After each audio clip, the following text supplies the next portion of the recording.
was pregnant, and I just thought, like, I had like quite a breakdown. But then on the same night, I was like, I think I found my topic, and that night, true comedian. Oh yes, because I was so scared of even doing that comedy workshop, because I didn't know if it was something I could do, but I wanted it so much at the same time, and I was already so bored of a lot of stuff I've seen, and I didn't want to do anything that I've heard so far. And that night I was like, yeah, I think this is it, because it was so intense, and yeah, and I felt like the way it was for me is not very often portrayed on media, because it was emotionally very challenging, but at the same time it was so easy for me to make that decision. But it cost me a lot of energy and effort as well to work through the shame that people expected me to feel. And so my first jokes were already on abortion, and a lot of people in the scene got annoyed because I didn't drop the topic, but I just wanted to work on the material and get better at comedy in general before I stopped doing it. I think it's quite cathartic. But then I had this discussion with my dad. So when I was in the midst of active addiction, when I was drinking bottles of oxycodone and stuff like that, I remember seeking out like beheading videos. What a fun party guy I was.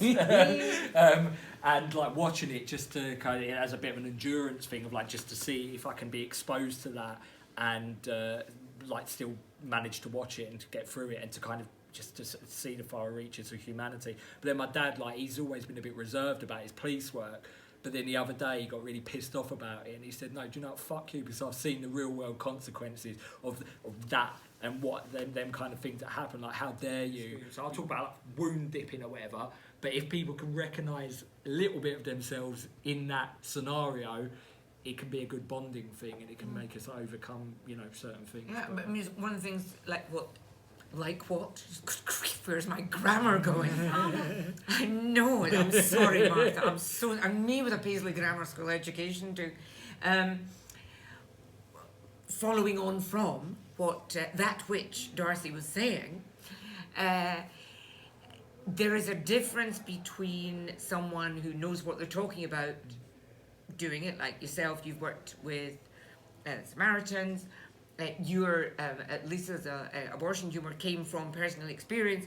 There's a difference, or is there, between that and somebody who knows nothing about it, just think, you know what, I've just had this really funny idea about me dipping my fist into a diabetic ulcer. That's a really fucking hilarious image, that. Yeah, I lived it. I lived that experience. Yeah, I lived that experience. And yeah, I'm like Darcy. I would try and steer clear of stuff like race, because it's not something I've got enough knowledge about. It's not something that I've had enough experience with. I don't feel like I can speak in an authoritative way and actually do the material justice more than anything else. I think the audience know as well, and they'll turn on you if I started doing like dark ones here or there, and I'll joke about it being a gauge, because I'll go really dark later if people laugh at it, but then if they don't laugh at it, I'll go really dark later, but it'll just be awkward. And then about 3/4 of the way through I start the descent, but by that point, you know, I'm a nice person, and I kind of do squeam and squirm on stage because they know that I'm a nice person. They perceive it as offensive because of the mere fact that I have the audacity to talk about and have an opinion about it. And do you think, dare I ask, do you think it's just that, as Darcy says, it's because women have abortions and predominantly men are paedophiles? So it's, you know, it's because the whole childbirth is sacred and dum-de-dum-de-dum-de-dum, and, you know, you can't make jokes about that.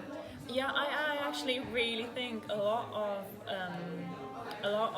men are offended when they realize that there's something where they don't have the last word. Yeah. I feel like dropping it on other people, so now they have to deal with it. Luckily enough, we have a token man. Yeah, well, no, Token man. we never get a chance to speak, so it's really time to shine. And you even Make have it to count. share a mic. I know, mate, how dare. There's years of patriarchy. That should be. What was it? There was the most wonderful description. Simon Evans, fucking amazing comic, who says, he's transsectional apex of